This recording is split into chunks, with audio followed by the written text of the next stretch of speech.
Selamat sore sahabat dunia tambang kita. Kita bertemu kembali pada sore hari ini dan kita akan membahas sebuah diskusi saya dengan seorang bapak terkait dengan tugas dan tanggung jawab seorang kepala teknik tambang.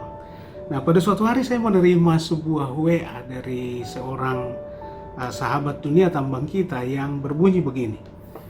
Selamat pagi Pak, mohon maaf saya mau bertanya di sini. Saya kebetulan diangkat sebagai kepala operasional lapangan. Jadi inti dari pertanyaan saya yang saya tanyakan, tugas yang paling penting untuk saya lakukan, artinya sebagai kepala operasional lapangan. Nah, istilah kepala operasional lapangan itu tidak ada di dalam peraturan. Nah, kalau seorang kepala untuk sebuah perusahaan pemegang IUP kita sebut sebagai kepala teknik tambang. Untuk sebuah perusahaan jasa kita sebut sebagai penanggung jawab operasional. Sehingga saya jawab pertanyaan beliau begini, Bapak bekerja di perusahaan pemegang IUP atau kontraktor? Dan beliau jawab begini, saya baru bergabung di perusahaan batubara Pak, diangkat jadi kepala operasional lapangan.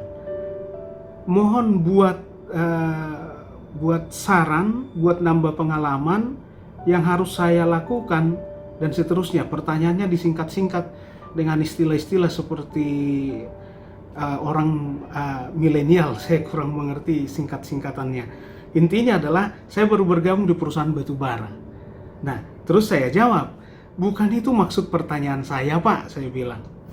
Bapak bekerja di perusahaan pemegang IUP, izin usaha pertambangan, bisa saja itu batubara, bisa mineral, atau di perusahaan kontraktor.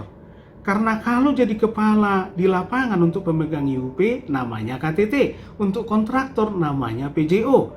KTT dan PJO berbeda peran. Nah, Bapak ini sebagai apa dan di perusahaan yang mana?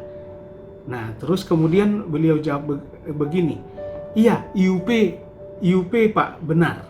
Nah, terus saya sampaikan, berarti Anda seorang KTT. Nah, kemudian beliau jawab lagi begini, iya kurang lebih seperti itu. Nah, iya kurang lebih seperti itu. Dari jawaban ini kita bisa kita simpulkan bahwa beliau ini belum mengerti betul bahwa sebuah perusahaan pemegang IUP dikomandani oleh seorang kepala teknik tambang. Dan sesuai dengan Kepdirjen Minerba nomor 308 tahun 2018, di halaman 8 disebutkan di sana bahwa pemegang IUP dapat memulai kegiatan usaha pertambangan setelah memiliki kepala teknik tambang. Dengan kata lain, perusahaannya itu pun tidak mengerti apa itu KTT, karena dia diangkat sebagai kepala operasional lapangan yang paling tinggi di lapangan, tapi namanya kepala operasional lapangan. Oke, nah bisa saja sebenarnya apapun namanya itu untuk jabatan strukturalnya, tapi segera dimohon pengesahan ke kepala inspektur tambang. Ya, dan beliau jawabannya ya kurang lebih begitu. Berarti beliau belum mengerti apa itu kepala teknik tambang. Ya, belum mengerti kepala teknik tambang dan belum mengerti peran, belum mengerti tugas dan tanggung jawab kepala teknik tambang. Yang saya ingin sampaikan adalah, sebagai kepala teknik tambang dengan tugas dan tanggung jawab yang begitu besar, sebagaimana diatur di lampiran 1 Kepmen 1827 tahun 2018, ya, di sana diatur mulai dari A sampai U ada 21 poin.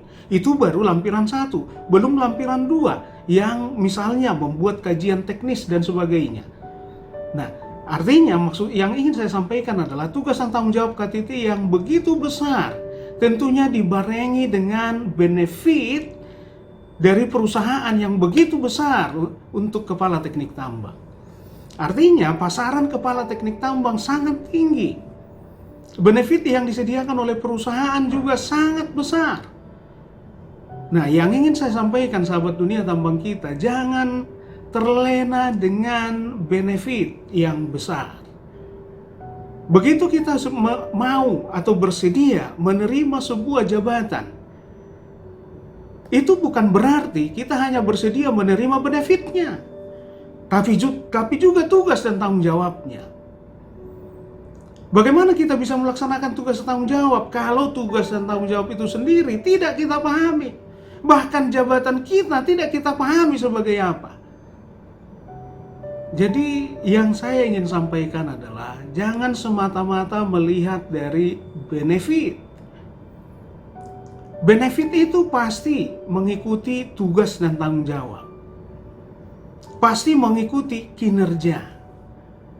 Jadi patokannya jangan benefit dulu. Akan kesulitan nanti kita. Begitu nanti Anda tahu tugas dan tanggung jawabnya besar, akhirnya resign. Yang penting sudah dapat pengesahan kepala teknik tambang. Nah, hati-hati. Di Kepdirjen Minerba nomor 308 tahun 2018 sudah diatur bahwa minimal, begitu disahkan minimal seseorang menjabat sebagai KTT di sebuah perusahaan itu minimal 2 tahun. Kecuali boleh kurang dari 2 tahun karena alasan-alasan yang dapat dipertanggungjawabkan tentunya. Jadi dari percakapan saya dengan beliau ini, nah ini yang ingin kita sampaikan sahabat dunia tambang kita. Betul, tugas dan tanggung jawab KTT sangat besar. Dan pasti logikanya pasti dibarengi dengan benefit yang besar. Tapi untuk menerima jabatan sebagai KTT, jangan hanya melihat benefit. Anda harus tahu apa yang harus Anda lakukan sebagai kepala teknik tambang, supaya Anda berhasil melaksanakan tugas dan tanggung jawab kepala teknik tambang sebagaimana diatur di Permen SDM nomor 26 tahun 2018 pasal 1 ayat 18, bahwa tugas dari KTT adalah menerapkan kaidah teknik pertambangan yang baik. Nah, itu yang ingin kita sampaikan sore hari ini sahabat dunia tambang kita di pertemuan pertama kita setelah saya pulang dari rumah sakit. Dan sekali lagi semoga kita semua sehat selalu. Dan mari kita serahkan segala sesuatu kepada Tuhan Yang Maha Kuasa. Badai pasti berlalu.